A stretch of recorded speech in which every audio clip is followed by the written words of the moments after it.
So we know what the House of Commons doesn't want, and by quite big majorities.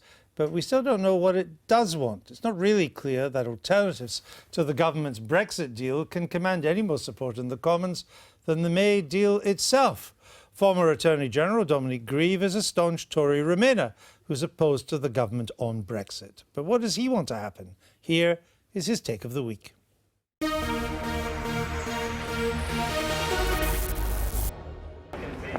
Where's Dominic? We're going to be walking. Right, you're going to be walking as Yeah, we are. No. Yeah, little bit. You want me to Not be much. Yeah. The Prime Minister's deal that she's negotiated in good faith is effectively dead. It's been rejected by a majority of the House of Commons twice, and in fact it's pretty clear that the public don't want it. The reason why we've got into this mess is because over years members of the political class have failed to articulate honestly the advantages but also the limitations of EU membership. And so when we offered them a referendum, the consequence was that we were given an instruction to leave. And in practice, that instruction is proving to be almost impossible to implement. Every member of Parliament who looks at it can see that in fact there are immense drawbacks. And apart from a small minority of my Conservative colleagues, most of us know very well that we're going to be worse off. But lots of people can't bring themselves to admit it. We're hiding behind party allegiances rather than coming out honestly and reaching together to find a solution. I don't know exactly what that solution might turn out to be. I personally believe that the deal the Prime Minister's negotiated should be put back to the public in a people's vote with the alternative of remaining in the EU. But I'm certainly prepared to work with colleagues to try to find a credible solution which does its best to maintain our economic well-being and our national security. But at the end of the day, if we don't do this and we continue spiralling down deeper into crisis, neither the government nor the Labour Party, who are as divided as we are on this, are going to be thanked by the electorate. And our political system is very close to breaking point. We will never find a resolution to this if we remain obsessed with party loyalties. We must all act in the national interest, and the government must be seen to be acting in the national interest. And that's going to require a major change in our attitudes. Happy with that? So, I think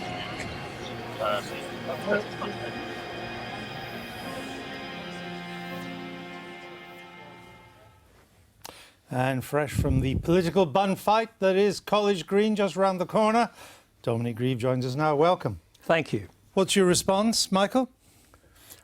I thought it was rather peculiar of Dominic to conclude that the problem we've got into is because we've been obsessed with party loyalty. And as Liz said in her opening piece, people are voting all over the place. Members of the Cabinet aren't voting for the Cabinet's line. Ministers are not voting for the thing they said a moment before. So obviously party loyalty is not the issue. The fact is that the people have voted one way and there is a majority in Parliament for Remain. And Remainers come in various disguises. Dominic is one of the least disguised of the Remainers. But every week someone sits on that sofa and calls for a second referendum. And they are all very thinly disguised Remainers. A second referendum is just a way of having another go because they didn't like the result the first time. So I'll tell you where I think we probably ought to go now and probably will go now. We've been asserting that the Parliament has been having all these declaratory votes. It only requires one member of the European Union to veto an extension of Article 50, and there will be no extension of Article 50. And I think the EU attitude is hardening, and therefore there may not be an extension of Article 50. And that would mean that by March the 29th, Parliament would be required to vote for one of three things. Mrs May's deal, no deal, or no Brexit, because it is within Parliament's gift to get rid of Article 50. To revoke Article 50 unilaterally. 50. Now, the great thing about this is I suspect we would vote. You're turning this into a second take of the week. Let me just have one more sentence. I think the result would be that we would vote for no, that Parliament would vote for no Brexit.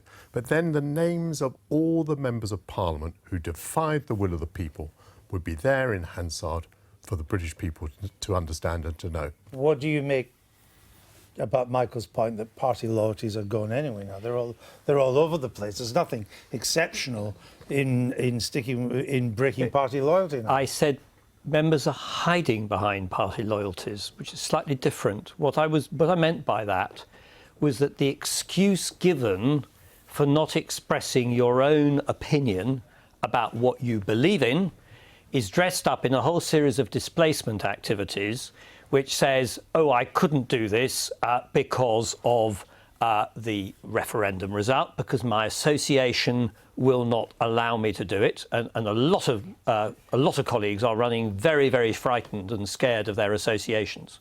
I mean, and there's entryism into Conservative associations now in quite a big way. And then there's the machinery of the party itself, where the Prime Minister is constantly holding the party together in front of reaching out across the House to try and build a consensus. So I think it applies at multiple levels. I agree with you. The system is breaking down. Despite that, the party loyalty structure is going in both political parties. Let's hear from Liz. But I think it's contributing to our inability to actually start having a creative debate. The government's closing down debate rather than encouraging There's a different debate every day in Parliament at the moment. That's the last thing. What's your response? Is that we have our system of democracy only functions when we have a proper majority government in our first past the post system, firstly. Secondly, it is clearly an issue that divides the whole country as well as MPs. But thirdly, we have a Prime Minister who is pathologically incapable of doing what she needed to do with such a narrow majority, yes, in favour of leave, but also no majority in the Commons, which was to build alliances. So those three things coming together have created this crisis. Where I absolutely agree with Dominic is that the inability so far to set out the reality of the different options, the trade-offs and the choices, and to say, this is the reality of Brexit. Do you want that or to stick with what we currently have? That inability, because essentially the Prime Minister is more interested in holding her party together than getting any deal through. But she's failed on that. The party's not held together. It's all over the place. She has failed on it, but she keeps doing it. Well, she keeps failing to do it. Incapable of changing. Dominic Grieve, you say that the public don't want the May deal, but you want a referendum on the May deal versus Remain. So you're rigging the referendum from the start by choosing the most unpopular Brexit option. But that then brings us to the next problem, which is, of course, you can put another option to the public as long as it's one which a government can lawfully deliver. But the problem with no deal is that no respectable government which believes in an international rules-based system can put an offer to the electorate which they know will breach their undertakings to the Irish government under the Good Friday Agreement. So it's a non-option unless you want to rip up the rule book. No one except your side will think a referendum is fair when you get to pick the one option that you yourself say is not wanted by the public. I don't. So you've already said, well, we'll do this because we'll win. Well, it's true, but if we are going to offer another, if somebody can come up with another option, I'm quite prepared to let it go, but go to the public. But the problem is this: it's got to be something which is immediately deliverable.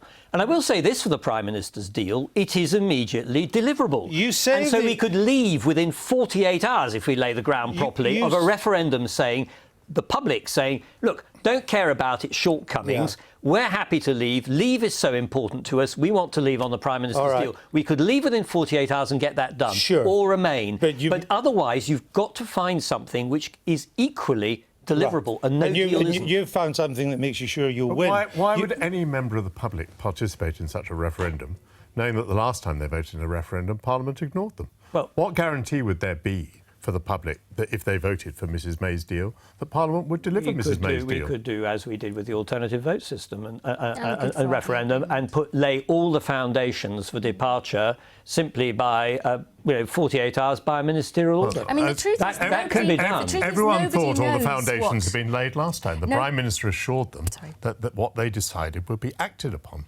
Yeah, Nobody knows. Can I say, actually, everybody claims they know what the public wants. The public wants lots of different things, and I wouldn't claim to know whether they'd support what version.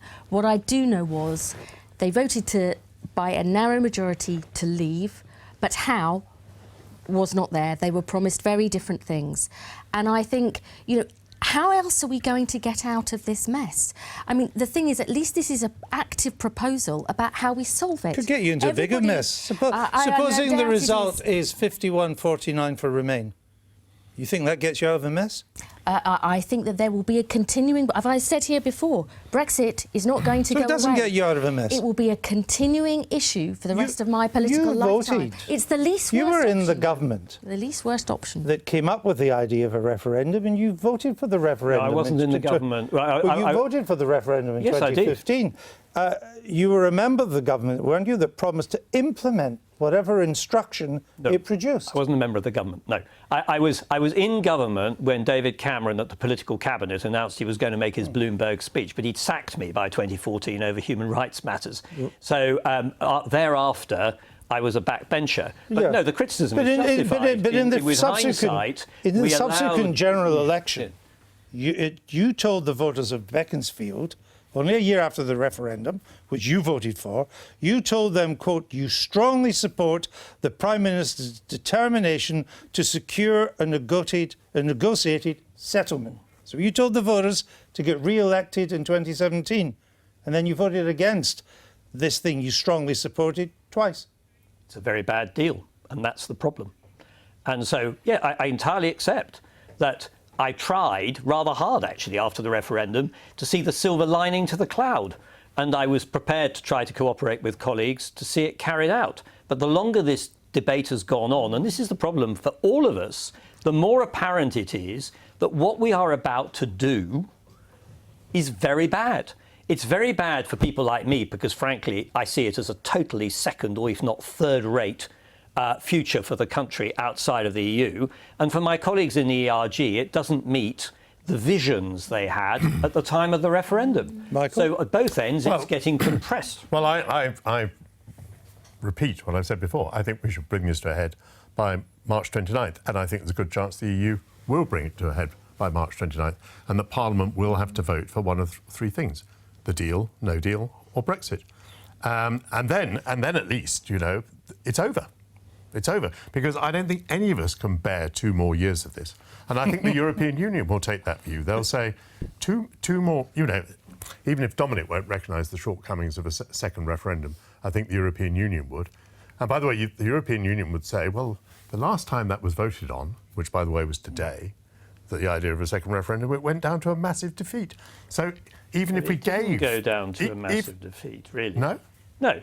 What were the numbers? Well, you need to look at the number of people who voted against the motion, which was 334. Yeah. How many voted for it? It should never have been put, as it wasn't supported. Well, because you were going to lose it. Well, it was a massive defeat.